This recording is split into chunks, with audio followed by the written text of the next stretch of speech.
On continue avec notre série de la semaine à la découverte du Pays Basque et ce matin on s'intéresse à la réintroduction d'un cochon en voie de disparition. Absolument, on part à la rencontre des producteurs de la maison Oteiza, une famille de passionnés qui a réussi à sauver l'espèce du porc basque.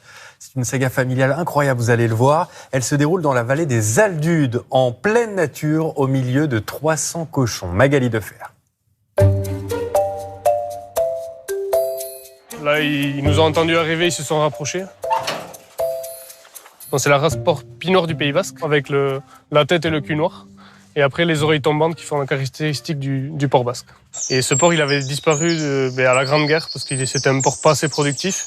On avait besoin de faire manger les gens, donc il avait disparu des fermes du Pays Basque. Et mon père, au Salon de l'Agriculture en 1987, il a aperçu ce porc en présentation et il ne comprenait pas comment ce cochon appelé porc basque, il pouvait ne pas le connaître. Et il s'est lancé avec une dizaine d'agriculteurs de la vallée des Aldudes pour justement retravailler ce porc dans la vallée. C'était vraiment un pari fou. Allez, Pachagoiti. Aujourd'hui, on est 70 à travailler autour de ce porc basquintois.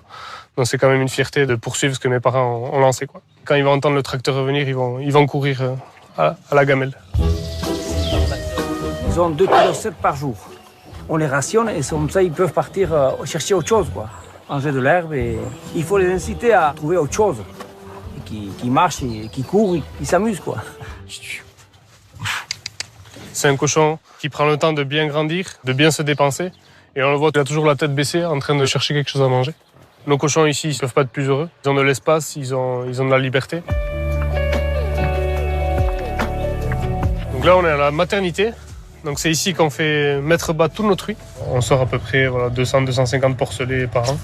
Voilà, ils sont nés en début de semaine et là du coup ils apprennent un peu qu'est-ce que c'est la vie. On veut les faire gambader à l'extérieur parce que ça va être leur mode de vie et on voit qu'ils s'amusent bien, donc c'est que ça marche.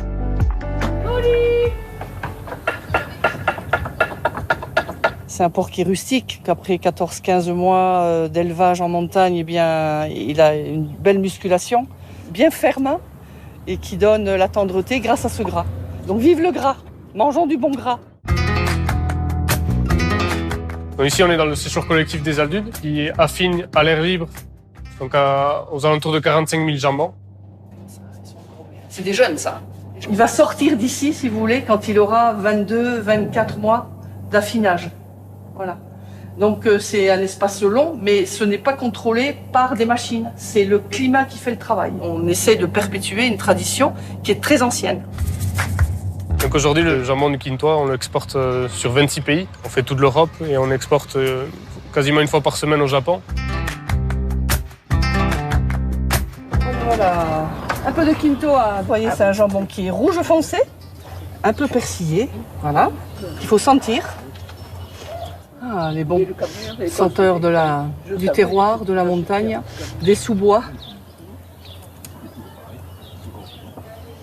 Ah, les papilles sont contentes.